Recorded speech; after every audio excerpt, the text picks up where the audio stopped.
Assalamualaikum warahmatullahi wabarakatuh. Selamat sore Sobat Kalam Podcast. Kembali lagi pada program acara Kalam Podcast atau bisa disebut juga dengan podcast kajian ala Mujadalah, yang mana program ini merupakan persembahan dari Kru Ngalah TV untuk Pondok Pesantren Ngalah.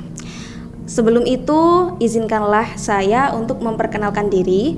Perkenalkan, nama saya Dia Fitriatul Jannah, yang mana nanti saya akan memandu acara pada pertemuan kali ini. Baik Sobat Kalam Podcast, untuk tema pada kali ini itu adalah temanya Santriwati Berprestasi, yang mana dengan judul Santri itu berperan, bukan santri baperan.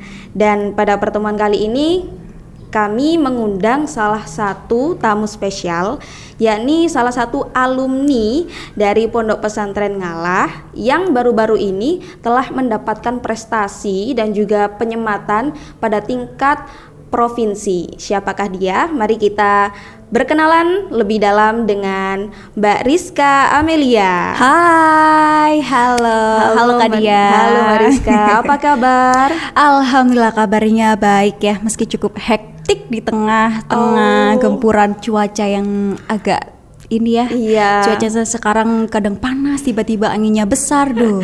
Tapi tetap sehat kan ya? Alhamdulillah. Alhamdulillah. Jangan lupa jaga imun, jaga iman, dan juga jaga perasaan. Oke Mbak Rizka, boleh saya tanya-tanya ya? Boleh dong. Oke, nanti saya bakalan tanya terkait profilnya, terus kemudian pendidikannya, dan juga nanti bisa kita dikasih sedikit motivasi atau pengalaman cerita ya. Yeah. Oke, untuk Mbak Rizka ini asalnya dari mana? Aku asalnya dari Desa Wonorejo, Kak. Desa Wonorejo ya. Kalau orang bilang itu Desa Wonorejo mana? Iya tuh loh, Desa Wonorejo yang perbatasan Indonesia. Yang desa banget itu Desa ya. banget emang rumahku. Oke. Dari Wonorejo. Terus Mbak Rizka ini mondok di Pondok Pesantren Ngalah itu mulai tahun berapa? Aku dulu dari SMK ya. Mulai SMK itu kalau nggak salah tahun 2016. Tahun 2016 masuk sini. 2016 sampai aku kuliah sekitar semester 3 atau 4 gitu.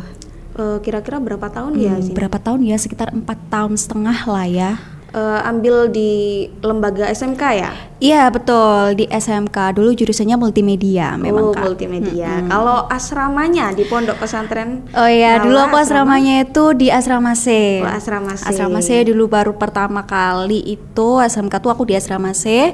Selanjutnya aku lanjut waktu mahasiswa baru ya. Mahasiswa baru itu aku ke asrama baru di Asrama O. Oh, jadi mutasi dari Asrama C ke Asrama O. Kalau untuk pengalaman di Pondok Pesantren ya, kalau di Pondok Pesantren pernah nggak Mbak Rizka ini jadi kayak pengurus gitu misalkan? Iya, dulu tuh kan di asrama sini Kak ya, biasanya kan kalau kelas 3 tuh, kelas 3 kan memang dulu aku di asrama situ sukanya organisasi banget gitu kan. Aku tuh jarang suka dengan yang namanya gosip-gosip gitu kan. Aku memang orangnya tuh I don't care banget gitu loh. Iya, jadi aku kan memang karena orangnya I don't care, jadi ya udah deh, pokoknya waktunya ngaji, waktunya interaksi gitu. Tapi aku nggak begitu mengulik banget yang dulu. Dan memang aku SMK itu karena aku suka banget sama organisasi, dan di SMK aku dulu itu dibedakan ya antara cowok cewek ya gitu. Jadi aku benar-benar nggak kenal yang namanya cowok, meskipun itu satu jurusan sama aku gitu. Kalau dia bukan ada organisasi aku nggak tahu. Tapi satu kelas gitu. Itu ada cewek cowok pas satu kelasnya cewek semua, terus cowok semua. Sendiri gitu. Disendirikan. Jadi anti laki-laki ya dulu. Betul banget di SMK aku.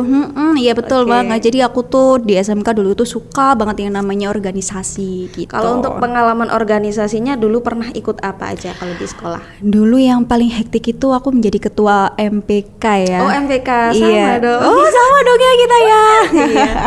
Di MPK Jadi ketua MPK-nya. Iya, jadi ketua Cewek jadi umum MK. Betul banget. Ketua OSIS-nya cowok malah. Oh, ketua OSIS. Biasanya kalau MPK sama OSIS itu sering apa namanya? Ya, sering lah gitulah ya versus ya. Cuman waktu itu alhamdulillahnya ketua OSIS-nya lagi bestie juga sama aku. Tuh, ya biasalah ya di organisasi apalagi zaman-zaman proses. Sekolah itu zaman yang menggebu-gebu gitu ya. Betul banget gitu. Jadi aku dulu di pondok pesantren itu gimana sih? Aku juga sempet sih jadi pengurus Kak ya di asrama O gitu ya. Dulu masih maba sampai akhirnya aku memutuskan untuk harus pulang karena keadaan keluarga. Oh gitu. Kalau di pengurus dulu pernah jadi di biro apa? Dulu aku tuh pertamanya humas. Di humas. Iya, jadi di pengurus dulu tuh aku juga agak kaget sih ya. Jadi dulu di pengurus itu karena aku di asrama O nih, di asrama O itu aku baru seminggu Kak. Baru seminggu karena kan waktu itu aku telat karena aku ada proses Duta Gere Provinsi Jawa Timur. Oh iya, berarti jadi sebelum jadi Miss Hijab ini ya. Itu juga pernah jadi duta genre Kabupaten Pasuruan. Jadi Miss Hijab itu bukan pertama kali. Gitu Kak. Jadi dulu menuju Provinsi Jawa Timur, akhirnya karena aku kan harus izin tuh selama 1 bulan. Setelah itu aku masuk kurang lebih dapat 1 minggu ada rollingan pengurus kan waktu itu ya kan. Dan ternyata aku ditaruh di sekretaris sebanyak sekitar 500 berapa anak itu. Aku yang baru, anak baru, nggak tahu kerjanya kayak gimana, tiba-tiba ngurusin anak orang sebanyak itu. Wah, itu sih. Baru seminggu jadi pengurus langsung di rolling ke sekretaris. Itu waktu jadi maba? Itu jadi maba. Kalau untuk kuliahnya ini jurusan apa? Iya, aku kuliahnya jurusan Ilmu Komunikasi. Kita satu prodi sebenarnya. Tapi ini junior yang paling sukses ya. Amin. Jurusan kuliahnya di komunikasi. Kalau untuk boleh diceritain nggak untuk pengalaman waktu seleksi atau mulai mengikuti Miss Hijab ini gimana sih ceritanya? Iya, seperti yang aku bilang ya Kak ya, bahwasanya memang Miss Hijab ini itu bukan pertama kali. Gitu. Bukan pertama kali. Dulu di pondok pesantren pun aku tuh mendapat gelar Putri Aulia Kabupaten Pasuruan waktu aku SMK. Jadi beberapa gelar itu sudah didapatkan sebelum menjadi Miss Hijab. Betul. Jadi aku tuh dulu tuh Putri Aulia SMK. Waktu di SMK ya, SMK kelas 2 kalau nggak salah, itu tahun berapa ya? Itu 2017 ya Kak ya. Ini masih SMK? Masih SMK 2017-2018. Waktu aku menjabat ketua MPK tuh. Gitu. Karena kan ya tau lah ya, MPK itu yang sering dipandang memang di sekolah itu OSIS bukan MPK-nya gitu. Makanya gimana ya caranya ya jadi gitu. Bisa ngangkat ya namanya bener MPK. Bener banget. Udah ketuanya cewek, terus dapat penghargaan. Ini bisa ditiru ini ya. Iya, dulu di SMK itu memang aku sering banget ikut-ikut gitu ya, ikut-ikut. Dulu juga sempat ikut Cakyu juga sih. Cakyu juga pernah ikut? Iya, sempat ikut Cakyu juga, cuman ya masih belum rezeki kali ya. Gitu. Terus juga ikut lomba recycle fashion apa gitulah gitu. Berarti emang sering ikut kompetisi kayak duta, terus Miss Hijab. Kalau untuk beberapa kali ikut seleksi atau ikut kayak Miss Hijab ini itu ini baru pertama kali langsung jadi pemenang atau ini kamu daftarnya udah berkali-kali pas diseleksi? Di Miss Hijabnya ya? Iya, di Miss Hijabnya. Iya, kalau di Miss Hijabnya jujur aku baru pertama ini sih nyoba gitu. Jadi baru pertama udah langsung nyabet jadi juara ya? Iya betul. Se-provinsi Jawa Timur ini perwakilan dari pondok pesantren. Iya, dan waktu itu memang pesertanya tuh banyak banget, memang cantik-cantik dan memang kelasnya itu mereka itu model lah, public speaking lah, terus juga keren-keren lah gitu ya. Sekitar berapa pesertanya kalau waktu itu? Waktu itu aku lupa ya, karena itu kan waktu tahap pertama itu juga dibagi kan, ada yang tahap Surabaya, tahap Malang gitu. Aku pilih yang di Malang waktu itu. Di Malang tuh ada sekitar 100 lebih lah. Di Surabaya makin banyak tuh, ratusan lah ya. Gitu sampai akhirnya ya di Miss Hijab ini memang ada tahap pertama, tahap kedua, selanjutnya ada FGD dan apa gitu loh, ada aku agak lupa sih ya, ada semifinal Terus habis itu ada final, barulah gitu nyampe ke finalis. Top 20. Top iya, 20 top dulu. 20, top 20 dulu. Setelah itu dikarantina tuh anak 20. Habis itu waktu di stage dipanggil top 10. Habis itu dipanggil lagi top 7. Dan ternyata itu dipanggil lagi itu ya? top 3 dong. Waduh, 3 besar ini. Iya, betul banget. Dan memang waktu itu kan aku yang waktu top 3. Habis itu kan ternyata memang ada juga kan 3 orang nih Kak ya. Iya. Jadi di Miss Hijab itu gini, kalau di pigeon itu kayak nanti yang dipanggil terlebih dahulu berarti dia juara ketiga. Nanti kalau yang nggak dipanggil berarti dia antara 1 sama 2. Gitu. Jadi standing hand ya di depan ya, yang kayak pegangan tangan gitu loh. Iya. Jadi aku doang udah pegangan tangan waktu Miss Hijab Provinsi Jawa Timur 2020. Aku udah siap-siap aku maju mau juara 2 nih gitu. Ternyata muncullah atas nama Rizka Amelia. Wah, itu Jadi ini langsung diumumin seketika itu juga. Waduh, euforianya itu langsung. Gimana perasaannya? Wah, perasaannya justrunya seneng ya, alhamdulillah gitu kan. Ya, karena memang juga apa ya Kak ya, memang dari awal itu tujuanku tuh kenapa sih kok ikut banyak banget gitu loh. Bahkan aku dari santri ya, meski aku menjadi santri, buktinya aku juga bisa kok menjabat jadi Putri Aulia gitu kan ya kan. Ya apa sih motivasinya? Iya, jadi kan memang kan sekarang itu rata-rata itu aku tuh sering diginiin, wah mondok, mari ini dirapekno lo yo gitu. Itu dari tetangga? Atau iya, ada tetangga, ada saudara, banyak banget lah yang bilang kayak gitu kan ya Kak. Dan itu akhirnya membuat aku tuh Kak, apaan sih kayak gitu loh.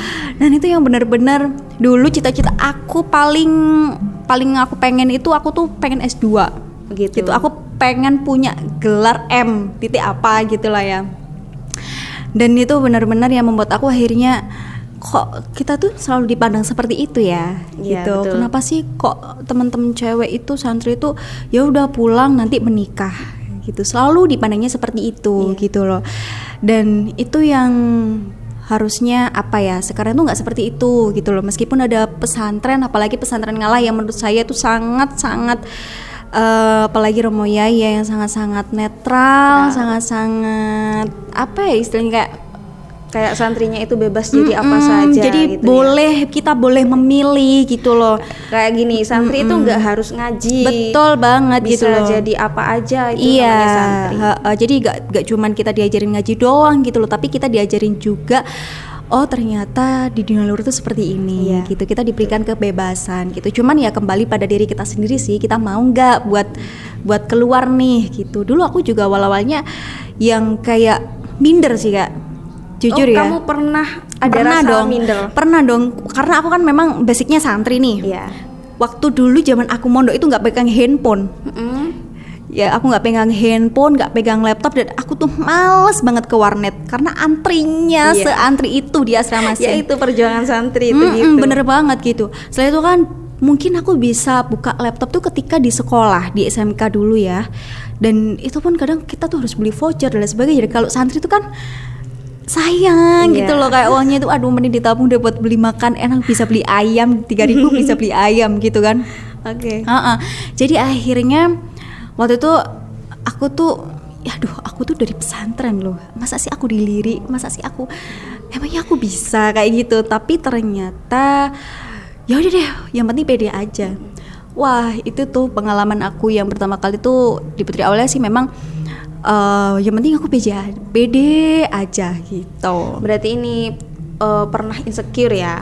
Pernah dong, pasti dong. Pertama-tama kayak nervous lah apa gitu. Sampai sekarang sih nervous tuh pasti ada lah ya, namanya manusia gitu kan. Cuman ya kembali pada diri kita sendiri. Jadi ajang pertama yang diikutin itu Putri Aulia itu ya? Bener, Putri Aulia. Kalau untuk selain dari omongan masyarakat ya, yang menjadikan kamu motivasi atau dorongan, apa ada yang lain mungkin? Ya, salah satunya juga di Miss Hijab Jawa Timur ini Kak. Jadi Miss Hijab ini aku tuh prosesnya tuh selama KKN. Waktu KKN jadi kebarengan sama. Bener banget tuh, itu dia saksinya tuh Kak Alvin tuh. Dia karena satu KKN ya kita ya. Oh, satu KKN. Bener, sama krunya. Jadi Waktu itu aku tuh nggak pernah berangkat dari rumah, aku selalu berangkat dari tempatnya orang. Ya justru lah ya. Di KKN aku jadi sekretaris dong. Ya nggak double gitu Dan kerjaan makanya itu double banget dan aku harus ada job buat kerja karena kan memang aku dari awal kuliah aku berusaha untuk bayar biaya aku sendiri gitu ya. Jadi ini kamu selama kuliah ini iya benar pakai biaya sendiri gitu kan. Dan sampai sekarang pun aku juga nggak minta jajan sama ibuku gitu loh. Justru gimana caranya supaya aku yang bisa ngasih gitu. Ya. Apalagi masih punya adik kecil yang masih SD yang perjalanannya masih panjang banget. Berapa bersaudara? Aku tiga. Yang pertama. Pertama aku anak kedua. Oh, anak kedua. Anak kedua cewek sendiri. Beban anak kedua. Anak cewek sendiri lagi. Cewek sendiri. Adiknya cowok juga. Cowok juga. Oke. Gitu. Jadi memang di Miss Hijab itu ya, dan akhirnya aku kan juga kayak minta support dan lain sebagainya dari banyak orang lah ya gitu. Tapi memang ya banyak lah pro kontranya gitu. Apa ini? Emangnya kontribusi kamu selama ini apa gitu? Buat apa Miss Hijab? Jawab loh, nggak tahu. Ini dari pihak orang yang berpengaruh nggak dalam hidup kamu yang ngomong kayak gitu? Ini tuh dalam orang yang mengaku-ngaku loh, yang mengaku ini loh si Rizka, ini aku kayak gitu lah ya, didikan aku gitu. Kayak gitu. Padahal juga ya aku dipandangnya sebelah mata sih. Waktu itu aku di Miss Hijab aku bener-bener kayak di stage kayak di belakang stage. Jadi aku grand final, besoknya aku ujian KKN. Jadi di belakang stage aku tuh masih facean sama ketua KKN aku. Nanti gini ya, artikelnya gini, nanti gini. Aku udah nggak mikir nanti aku dikasih pertanyaan apa, aku nanti akan gimana, aku akan fashionnya post dengan kayak apa gitu. Aku bener-bener nggak mikir tuh gimana ini KKN ini gimana gitu. Jadi yang kamu jadi prioritas waktu itu KKN dulu. Iya, karena kan berapa orang Kak, 21 orang nilainya di situ semua loh. Sekretaris ya. Kalau 21 orang itu ya kalau sampai itu nggak selesai ya kan, ya untungnya waktu itu pembimbingnya enak lah, yang uji itu enak lah gitu ya, dapat yang friendly gitu. Ya udah akhirnya itu benar-benar aduh ini gimana ini artikelnya harus sembarang kali itulah ya pokoknya. Dan aku benar-benar hektik banget, waduh iya besok KKN gimana gitu, waduh. Dan ternyata lah alhamdulillah kalau memang Allah sudah memberikan rezeki ya gitu. Dan aku dan saya tuh percaya banget inamal a'malu binniyat gitu. Jadi ya Allah, aku pasti kalau memang ini rezeki aku mesti ada kok gitu loh, mesti bisa kok gitu loh, nggak mungkin enggak gitu kan. Akhirnya ternyata dikasih lah, ternyata aku masuk top 7. Aku nggak pernah kepikir Kak, aku kalau top 10 ya, top 10 mungkin aku masuk top 10. Untuk top 7 wah kayaknya nggak mungkin deh, saingannya cukup berat Kak. Saingannya itu udah model semua ya, udah yang terbang kemana-mana dari universitas banyak banget gitu. Habis itu ternyata aku juga masuk ke top 3 dan itu benar-benar gak disangka banget. Dan ya udahlah, ya udah memang berkah dari Romo Yai juga. Berkah dari Romo Yai juga. Iya, dan aku setiap ditanya itu, kamu dari perwakilan mana? Saya perwakilan dari Pondok Pesantren Ngalah Miss Hijab Jawa Timur, dari Pondok Pesantren Ngalah Pasuruan. Membawa nama Pondok Pesantren pasti di mana-mana. Sampai aku pernah dapet job karena aku tuh dianggap loh, kamu tuh santri tapi kamu kok bisa keluar gitu, kamu bisa berprestasi heran di luar. Ya, mereka heran gitu, banyak banget santri-santri yang banyak banget lah nge-DM gitu. Ya itulah gitu, sampai akhirnya tuh Pondok Pesantren Ngalah itu mana, sampai aku tuh sampai pernah simpen Google Map-nya Ngalah, di sini loh Kak gitu. Banyak ya yang nanyain, jadi banyak banget memang yang kayak kamu tuh dari mana gitu kan, pasti kan kamu tuh dari mana. Yang aku sebutin pertama kali adalah santri Ngalah itu, karena itu sih yang membuat aku dulu itu awalnya itu ditafsir ya Kak ya. Kalau aku ditafsir tuh selalu aku catat, aku tuh bawa buku sendiri buat aku catat tafsir, selalu kata motivasinya Romo Yai. Apa yang paling mengenang dari dawuh Romo Yai menurut kamu dalam kehidupan kamu? Iya, yang paling mengenang tuh banyak banget. Yang pertama ya pasti tentang niat ya, kalau kita niatnya baik ya pasti baik gitu kan. Terus yang dibilang yang paling mengenang tuh gini, kalau burung berkicaunya itu sangat indah banget, mau di dalam gang mau di tempat sempit pun pasti akan dicari orang, kayak gitu. Betul. Sama seperti manusia gitu loh, kalau kamu udah bener-bener menjadi produk yang bener-bener keren gitu kan, itu pasti akan dicari orang gitu, bukan pekerjaan kok yang nyari kamu gitu. Oke, untuk kalau Mbak Rizka sendiri passionnya itu dari dulu itu emang suka jadi model kayak duta, Miss Hijab itu, atau ada passion lain mungkin? Kalau aku biasanya tuh ya passionnya tuh lebih ke public speaker sih ya. Public speaker. Aku tuh emang orangnya tuh suka banget ngomong. Jadi kalau diajak podcast kayak gini, meskipun sampai subuh aku ladenin. Yakin kuat. Ya jadi aku tuh suka banget memang sama yang ya dalam dunia ngecemes gitu. Aku ngecemes. Dalam dunia seperti itu. Terus kalau aku boleh jujur ya, sebelumnya itu aku pernah stalker ya di Instagramnya sebelum acara ini, soalnya buat bahan materi ya.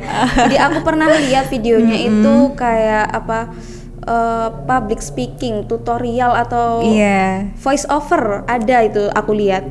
Itu boleh dicontohin nggak, sama dijelasin apa voice over itu apa sih? Ya, jadi memang aku memang freelance sih Kak ya. Oh, freelance juga. Sebenarnya aku memang freelance yang biasanya tuh ambil job yang kayak talent, MC, host, moderator kayak gitu-gitu, termasuk juga pengisi suara gitu. Pengisi suara itu voice over tadi ya? Jadi di voice over jadi pengisi suaranya. Kadang ngisinya yang company profile atau mungkin yang change banget buat aku, yang tantangan banget buat aku tuh mengisi voice over untuk anak-anak kecil gitu. Jadi kayak tentang huruf. Oh, pelafalan. Iya, pelafalan huruf A, B, C sampai Z itu ya. Itu untuk teman-teman sekolah kelas 1 sampai kelas 4 yang memiliki kekurangan dalam pendengar, dalam ini ya, perkembangannya gitu. Disabilitas. Iya, jadi dia kalau dia kan dari mendengar dan melihat, akhirnya dia bisa gitu. Iya. Cara pengajarannya emang dari pendengaran. Iya benar, itu sih yang aku tuh challenge banget gitu, karena aku bukan tipe suara yang bisa didating, imut-imut yang kayak hai kayak gitu. Jadi aku lebih suka yang kayak company profile kayak gitu. Bisa dicontohin biar biar banyak yang tahu. Oh, ternyata ada salah satu santriwati yang ternyata jago dalam bidang, mungkin nanti bisa diundang buat pengisi acara. Dapat job ya dari sini ya. Nanti tak bilangin sama pengurusnya. Tentang apa nih Kak? Tentang pondok pesantren kali ya? Oke. Ini apa ini ya? Voice over apa nih? Apa promosi iklan? Ya boleh lah kalau company profile-nya ya mungkin ya yang kayak selamat datang di Pondok Pesantren Ngalah. Pondok Pesantren Ngalah. Selamat datang di Pondok Pesantren Ngalah, Yayasan Darut Taqwa Sengunagung Purwosari Pasuruan, Santri Kendil Mung Dinia, kayak gitu misalkan. Oke, boleh. Jadi ini bisa di booking ya Ngalah TV. Udah dari dulu sih Ngalah TV itu. Aku dulu sempet loh jadi reporternya Ngalah TV. Reporter Ngalah TV pas waktu News. Ada kegiatan gitu ya. Dulu ada programnya emang ya? Iya ada dulu, terus setelah aku nggak ada lagi programnya. Nah, ini kurang bibitnya ini kurang. Regenerasi ya. Diharapkanlah teman-teman santriwati yang bisa melihat, semoga bisa terinspirasi gitu, dan akhirnya kayak wah aku pengen dong jadi itu gitu ya. Nanti makanya ini diundang biar bisa buat motivasi buat santri-santri. Oke, kalau untuk motivasi, mungkin ada motivasi untuk para santri di sini kan sesuai pengalamannya. Iya. Gimana? Oke, kalau motivasi menurut pengalaman aku sendiri, aku tuh selalu menjadi diri aku sendiri gitu. Aku punya idola, tapi aku harus tetap menjadi diri aku sendiri gitu. Dan kamu harus yakin pada diri kamu sendiri. Kalau kita nggak yakin dalam diri kita, orang lain nggak bisa yakin. Gitu. Harus percaya diri juga. Jadi believe in yourself gitu. Dan kalian harus percaya bahwasanya kalian bisa, dan pasti kalian bisa mendapatkan itu asalkan di situ ada usaha dan juga doa. Usaha dan doa gitu. Itu keduanya itu emang harus beriringan ya. Iya benar. Untuk mungkin ini terakhir, cita-citanya itu apa? kalau untuk cita-cita saat ini? Aduh, aku tuh kalau cita-cita itu nggak tahu ya, kayak mungkin aku sekarang lagi udah kerja ya, aku udah kerja lah, misalnya udah berpenghasilan itu, jadi udah nyaman. Iya, jadi mungkin aku udah dapat penghasilan nih gini gitu. Cuman yang pengen aku kejar sekarang itu gimana caranya aku bisa membiayai S2 aku. Ya tau lah ya, S2 kan nggak seperti apa ya, S1 ya biayanya ya. Apalagi S2-nya mau di Jawa Timuran juga. Ya, kalau kata Romo Yai disuruh di luar negeri malah Kak ya. Di luar negeri bisa? Amin. Iya, kita doakan. Ya, kemarin juga sempat sowan juga sama Romo Yai dan alhamdulillah dia welcome banget. Ya, ditanya lah gitu. Iya. Dari semester berapa gitu, habis ini lulus mau suruh nerusin dan memang udah niat aku tuh pengen banget punya gelar M.Ikom gitu. Dan gitu. Wis nduk, jangan dikene tok ae. Sekali-kali ngono lo nang luar negeri gitu. Oke, mungkin apalagi ya? Udah deh kayaknya ya. Udah, oke. Itu tadi pesannya udah, motivasi itu tadi ya. Jadi kesimpulannya kita memetik dari pengalaman cerita Mbak Rizka ini, jadilah santri yang percaya diri. Percaya diri dalam artian kita harus percaya dengan diri kita sendiri, apa kemampuan kita harus percaya itu, dan kita maksimalkan dengan berusaha dan juga berdoa. Oke, mungkin itu tadi. Terima kasih banyak Mbak Rizka. Makasih, terima kasih loh. Kita juga udah makasih dikasih kesempatan buat sharing sama teman-teman santriwati. Iya, ini mungkin cukup sekian dari kami. Dan sampai jumpa di pertemuan selanjutnya. Oke, baik. Kita akhiri. Wassalamualaikum warahmatullahi wabarakatuh. Waalaikumsalam warahmatullahi wabarakatuh. Thank you.